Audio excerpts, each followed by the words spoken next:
மாதா பிதாவும் என் மன்னனும் தெய்வமும் நீதான் என ரமண நின்மலனே பேதையேன் உள்ளத்து உணர்த்தினை ஓவலர உணர்வு என் உள்ளத்து உருமாறு அருள்.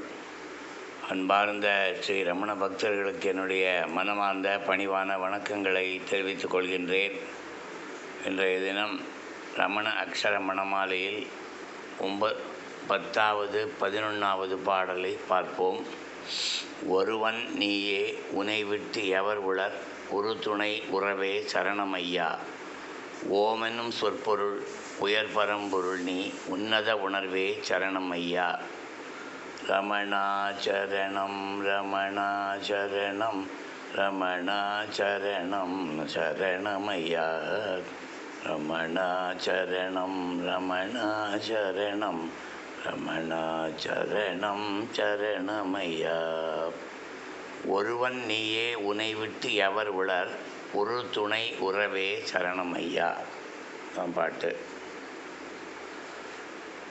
இருக்கிறது ஒரே ஒரு பொருள். அந்த பொருள் ரமணனாக நாம் தீர்மானம் செய்திருக்கிறோம். நம்மளை பொறுத்த வரைக்கும் ஒரு பொருள் இருக்கிறது, அந்த பொருள் ரமணன் தான், வேறு எதுவும் இல்லை. அப்படிங்கிறது தான் என்ன சொல்கிறான் அப்படின்னா, உன்னை விட்டு எவர் உளர், உன்னை தவிர வேறு யார் இருக்கா, அது யாரும் இல்லை. அந்த ஒரு பொருள் இருக்கு இல்லையா, உயர் பொருள், அந்த பொருள் பரம்பொருள் ரமணன் தான்னு தீர்மானம் பண்ணியாச்சு. ஐயம் விட்டேன் அருளை நம்பினேன் அப்படின்னு சொல்லி பகவானை தீர்மானம் பண்ணதுக்கப்புறம் உன்னை தவிர நான் வேறு எங்கேயும் போகமாட்டேன். அது நல்லா தெரிஞ்சுக்கணும்.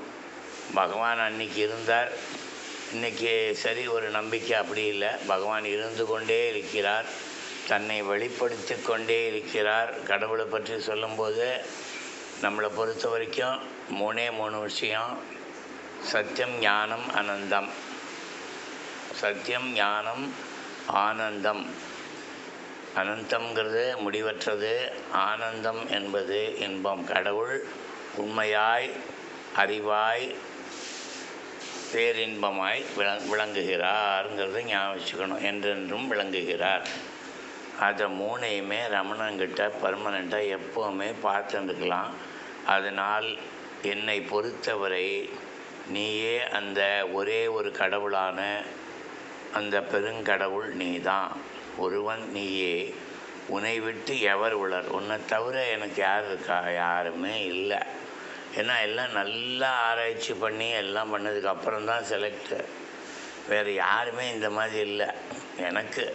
அதனால் என்னை பொறுத்தவரை, ரமண பக்தர்களை பொறுத்தவரை, பகவானை விட்டு எவர் உளர் அப்படிங்கிற நம்பிக்கை இருக்கும்போது தான் அந்த அனுபூதியோ மற்ற எல்லா விஷயங்களுமோ நடக்கும்.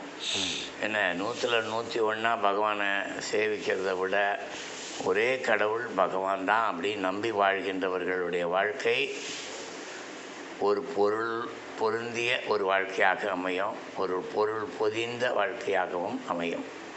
இல்லைன்னா அது கொஞ்சம் அதாம்பா உண்மை, அப்படி தான் இருக்கணும்.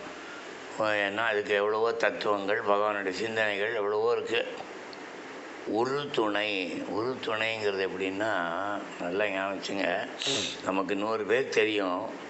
ஆனால் ஒரு ப்ராப்ளம் வந்தால் நீ அந்த இவனை ராமசாமியை கூப்பிடு அப்படிம்போம். என் ஃப்ரெண்ட்ஸ்லேயே அவன் ஒருத்தன் தான் எனக்கு உதவுவான். குழந்தைகளை விட ராமசாமி தான் நம்பிக்கை, அவனை கூப்பிட்டு அப்படிம்போம். அப்படின்னா என்ன அர்த்தம்? உரு துணையாக இருக்கின்றவன். உருன்னா ரொம்ப, அது உருங்கிற சொல்லுக்கு நான் என்ன சொல்லுது, பொருள்னால் எப்போவுமே பொருந்துதல் அப்படின்னு சொல்லுவேன். நம்மோட பொருந்தி நம்ம மனசில் என்ன நினைக்கிறோமோ அதெல்லாம் அவன் தான் செய்வான். இல்லை அந்த மருந்து கொடுக்காதீங்க, அவருக்கு பிடிக்காது, சர்க்கரை கொடுக்காதீங்க, நான் பார்த்துக்கிறேன், விடுங்க, நீங்களாம் போங்கன்னு சொல்லி வீட்டில் இருக்கிற மனைவி குழந்தைகளெல்லாம் கூட போங்க, நான் பார்த்துக்கிறேன், நீங்கள் தைரியமாக இருங்கன்னு சொல்லுவான். அப்பேற்பட்ட நண்பன் தான் வச்சுக்கலாம். அவன் தான் ஒரு துணைவன். அந்த ஒரு துணைவன் நமக்கு பகவான், யாரும் வேண்டாம். சத்தியம் சத்தியம் புனഃசத்தியம், பகவான் ஒருத்தன் இருந்தால் போதும், வேறு ஒன்றும் வேண்டாம். ஒரு துணை என்பதை பகவான் நமக்கு நான் தான் உனக்கு உற்ற துணை தான் காமிச்சு கொடுப்பான். அதனால் சொந்தக்காரெல்லாம் இருக்காளா அப்படின்னா இருக்கா. ஒருத்தர் இருக்கார், வயசான ஒருத்தர் இருக்கார். அப்படின்னு சொல்லி அந்த பாருங்கன்னு பகவானோட படத்தை எடுத்து காமிங்க, தைரியமாக காமிங்க. அவர் கைவிடவே மாட்டார். ஒரு துணை பகவான், உறவும் பகவான். அதைத்தான் சொல்கிறான். ஒருவன் நீயே உனை விட்டு எவர் உளர், ஒரு துணை உறவே சரணமையா. அடுத்த பாடல், ஓம் எனும் சொற்பொருள் உயர் பரம்பொருள் நீ உன்னத உணர்வே சரணமையா. அதுதான் அடுத்த பாடல். ஓம் என்னும் சொற்பொருள், ஓம்னு சொல்கிறோம். அந்த சொல்லுடைய பொருள் என்ன? ஓம் இதி பிரம்மா அப்படிங்கிறது வேதம். ஓம் என்று சொன்னால் அது இறைவனை குறிக்கிறது, அது பரம்பொருளை குறிக்கிறது. அந்த பரம்பொருளாக, உயர் பரம்பொருளாக நமக்கு விளங்குகின்றவன் பகவான். ஓம் எனும் சொற்பொருள் உயர் பரம்பொருள் நீ, உயர்ந்த பரம்பொருள் ஆக விளங்குகின்றவன் நீ. நல்லா பார்க்கலாம், எந்த நிமிஷத்துலேயும் கைவிட மாட்டான் பகவான். மா சுச்ச வருந்தாதேங்கிறார் ஸ்ரீகிருஷ்ணன்.